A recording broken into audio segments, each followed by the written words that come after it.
বিসমিল্লাহির রহমানির রহিম। আজকে আমার আলোচনার বিষয়, বেহেশতে নারীরা জান্নাতি হুর পাবে কি? আজকে আমার আলোচনার বিষয়, বেহেশতে নারীরা জান্নাতি হুর পাবে কি? পরজীবনে বেহেশবাসী পুরুষকে আল্লাহ তাআলা পুরস্কার স্বরূপ 70 জন জান্নাতি হুর দিবেন। হুর মেয়ে না পুরুষ, এটা নিয়ে নানা প্রশ্ন সৃষ্টি হয়ে থাকে।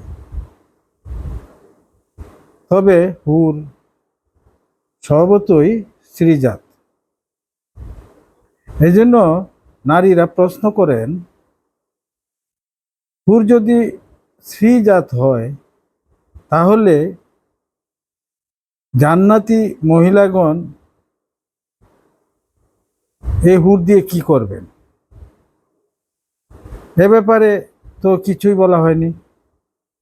সুতরাং হুর মেয়ে না পুরুষ, এ ব্যাপারটিও জানার প্রয়োজন। মূলত কুরআন হাদিস থেকে প্রমাণ হয় হুর স্ত্রীজাত। এই হুর শুধু পুরুষদের জন্য থাকবে নাকি মহিলাদের জন্য থাকবে, এটা একটা প্রশ্ন। মহিলা জান্নাতীদের হুর থাকলে তারা কি পুরুষজাত হুর নাকি স্ত্রী জাতীয়, এটাও প্রশ্নের বিষয়, জানার বিষয়।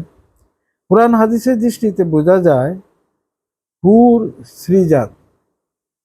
তাহলে স্ত্রীজাত হুর দিয়ে মহিলা জান্নাতীগণ কি করবেন? মহিলা জান্নাতীগণ পুরস্কার হিসাবে তারা তাদের দুনিয়ার জান্নাতি স্বামী পাবেন।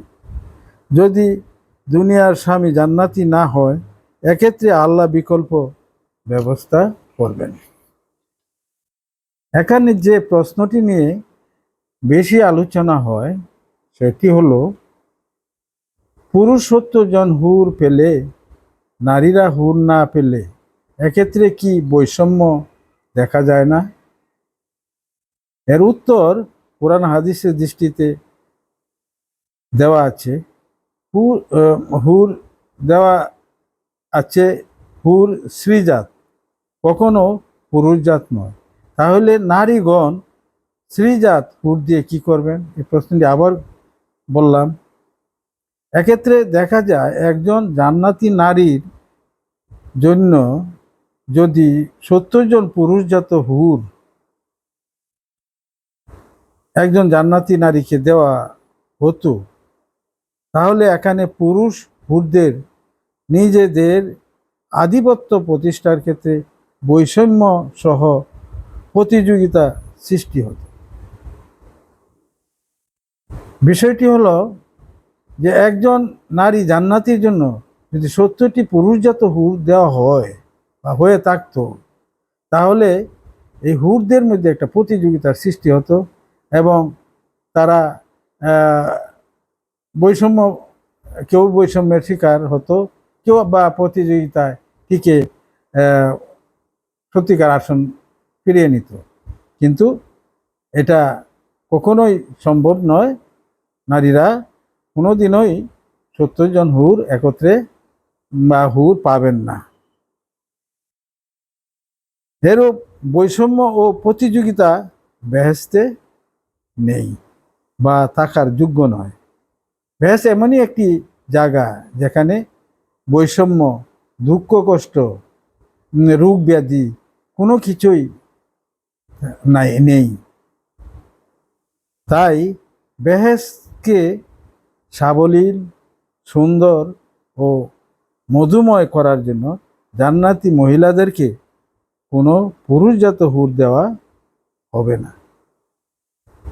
অপরদিকে পুরুষকে কেন 70 জন হুর দেওয়া হলো?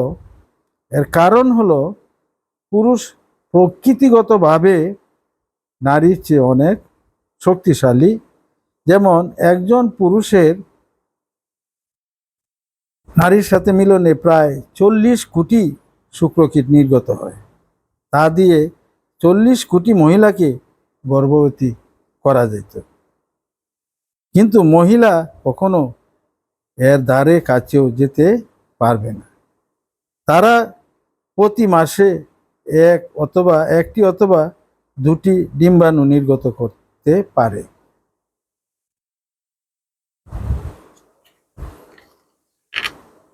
দুনিয়াতে উদাহরণ হলো, একজন পুরুষ একত্রে 4 নারীকে বিয়ে করতে পারে, হুকুম দেওয়া আছে। কিন্তু একজন নারী সংসার সুশৃঙ্খল ও সুন্দর রাখার জন্য একসাথে একের অধিক বিয়ে করতে পারে না, হুকুম নেই। মূলত নারীরা প্রকৃতিগতভাবেই দুর্বল।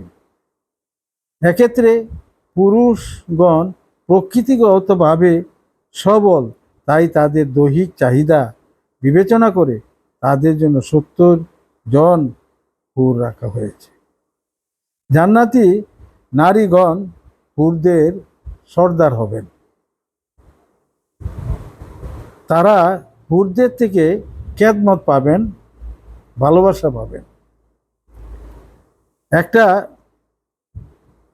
বিষয় হলো, জান্নাতি নারী মনে কখনো 70 জন পুরুষ হুর কামনা উদয় হবে না, কারণ তাদের মনে এ ধরনের কোনো সফটওয়্যার থাকবে না।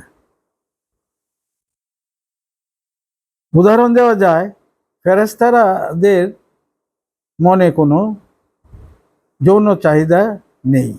এই ধরনের সফটওয়্যার ফেরেশতাদের মনে নেই, তাই তাদের যৌন চাহিদাও নেই। এক্ষেত্রে বলা যায়, নারীদের মনে সেদিন পুরুষ হুর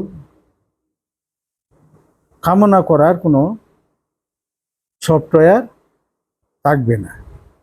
এজন্য তারা স্বামীর সাথে প্রতিযোগী হয়ে পুরুষ হুর কামনা করবেন না।